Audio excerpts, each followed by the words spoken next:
I felt like throughout the game, we didn't win any 50-50 balls. That's a good team. They got really good players. Pat is doing a great job putting those young men in position to be successful.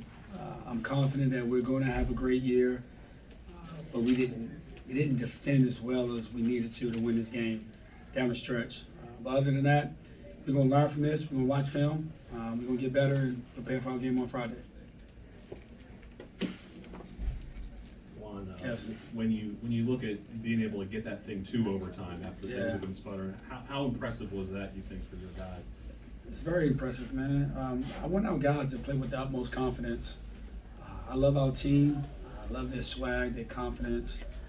And that was a big shot by Mike Hood. I thought Ninja's shot was at the right time. It left us an opportunity to get an offensive rebound.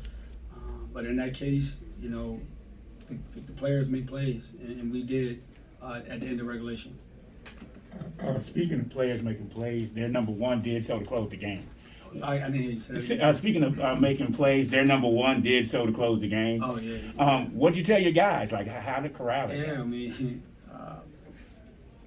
we realized that when it comes to an athletic, quick guard like that, that we're going to make some adjustments with our mid-pick and roll defense. You know, what we do, we just don't have that presence, that big body that can corral a little quick guard like that. So we're going to make some adjustments, and we're going to be prepared to handle teams' mid-pick and roll actions. But he's a great guard. I mean, he's young, but he's explosive. He plays with a lot of confidence. Were you surprised that they didn't foul you guys late, up 3? And do you have a philosophy of that when you're in the other situation? I was surprised. They probably were surprised that their best player missed 2 free throws. I think that caught him off guard. We did a good job free throw rebounding, got it to one of our best players, and he had opportunity early. They didn't foul. They were sagging off. Then they shot it outside the NBA line. We got offensive rebound, and you know, Mike made a big shot. But in that case, for us defensively, we would foul. We would try to prevent a team from tying the game in that situation. Juan, the work that you got out of Justin Steers tonight, really at both ends of the floor, just what do you kind of take away from that as something to build? It's what we expect. We have so much confidence in Justin. We hold him to a high standard, but at times he's just not as focused. Whether it's in practice, whether it's in games, losing his composure like he did at the end. But if we could get this Justin Steers for the season, we're going to be really, really freaking good.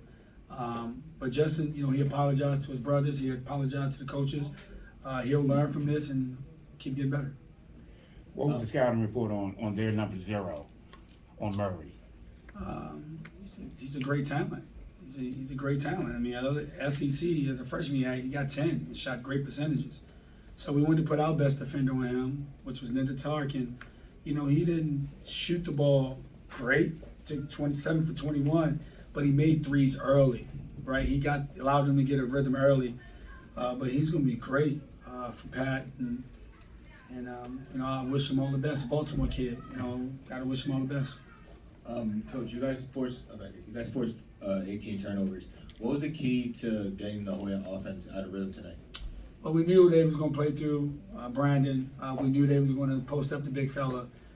So we didn't really have much film on his team and his personnel, but we knew just from the past what they were going to do with the big fella. And then Brandon, just watching the film at LSU, just putting him in a position where he can ISO, post up, run some pick and roll. So, you know, we prepared the best we could. Those guys won every 50-50 ball. Someone statted it, I promise you. They probably got 10 and probably led to like 10 to 12 points, which I believe truly hurt us in the end of regulation. We're going to go to Dave Preston first, and then we'll end with Marcus. 85 minutes played by your team over the first 2 nights. Probably more minutes than anybody else at this point. Well, what gives you cause for confidence after seeing what you've seen for the last? I mean, last night against UNC Charlotte, we just didn't guard very well. It was our first outing as a team. We have 7 newcomers. Those guys played well. They made shots, but we didn't execute well defensively last night. And tonight's the same thing. You know, we played better offensively. We didn't defend as well as we would like in the second half. So our guys got to learn what we do. They got to continue to understand how hard you need to compete on the defensive end for 40 minutes. But we're going to learn from this, and we're going to get better. And we have a good opponent, Mount St. Mary's, on Friday, and hopefully we can get a win at home to get this thing going. Coach, I know it's early in the season, so I don't know how much you've practiced late game situations, but on the game tying three, was that something that you guys have practiced to run it that way? Was it just they just got the ball and took off and just did let it just form? Yeah, that's just the flow. Hey. To be honest with you, I'm not taking credit for that.